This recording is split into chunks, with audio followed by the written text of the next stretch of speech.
Well, end the Fed? That's what our next guest will be calling for as the keynote speaker at the End the Fed rally here in New York City tomorrow. Joining us now, Peter Schiff, president of Euro-Pacific Capital. Hi, Peter.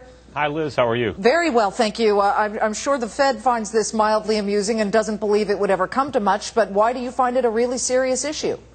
Well, it is serious. And, you know, it's not just this one rally in New York. They're having simultaneous rallies at every city that has a Federal Reserve Bank and in Washington, D.C.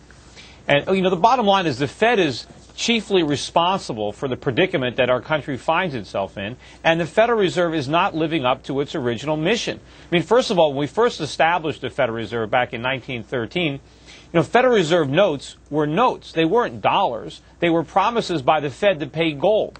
So if you had a 20 in 1913, you didn't have $20. You had 20 Federal Reserve notes, which meant you could go to the Fed and get dollars, which were gold and silver. And also, when we initially created the Fed was supposed to give us an elastic money supply. And what that means is that when the economy is expanding, money supply grows. When the economy is contracting, money supply shrinks.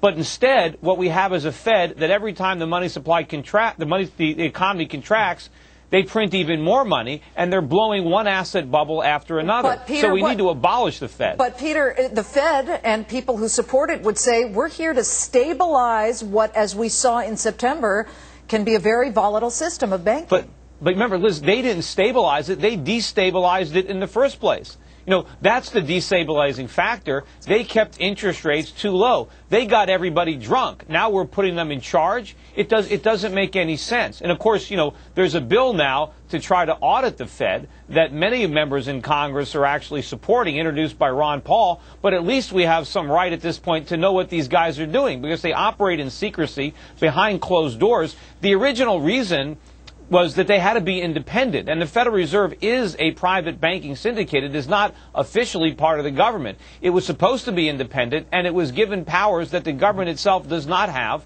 like the ability to issue paper money. The government does not have that ability, so the Fed was able to do it, but it was doing it because the money was backed, or the notes were backed by gold. Well, but they're not living up to their original mission, and they're doing a lot of damage to our economy. Well, last night, Dave Ramsey had the special here on Fox Business, Your Money, Your Hope, you know, talking about the real hope of what we should do. And he's talked specifically about allowing failure and how it's an okay thing to let companies that don't do the job properly to fail. But what we've seen is Treasury and the Federal Reserve definitely pumping near-failing companies like Citi full of money so that they look like they're in the pink of health. Absolutely, Liz. Bankruptcy is a healthy part of capitalism. Bankruptcy is the market's way of purging the economy from unprofitable businesses that are destroying wealth. We need companies that are insolvent, that are not generating profits, to go bankrupt. So you don't buy the theory that had we, let's say, an AIG, this is what we keep hearing, there would have been massive systemic risk?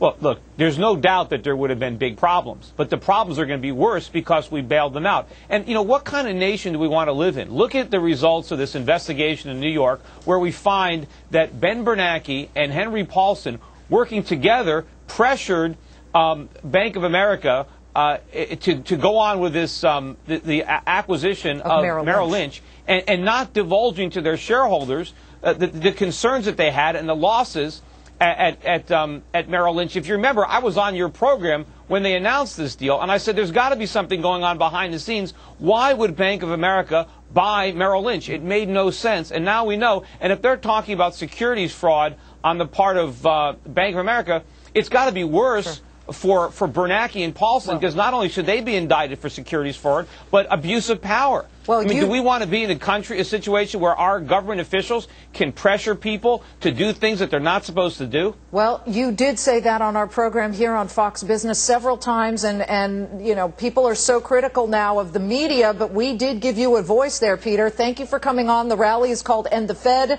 It's tomorrow in various cities across the United States. Peter, you're going to be the keynote speaker at the one here in New York. Thank you for joining us. And if you're in the New York area, come on down and protest with us. Where is it? It's in, you know, I forget the name of the park. There's a march from the Federal Reserve. I know. I'm speaking at 3:30 though, so I can...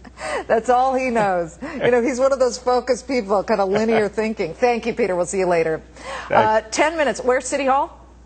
City Hall in New York City. Okay, the closing bell ringing in.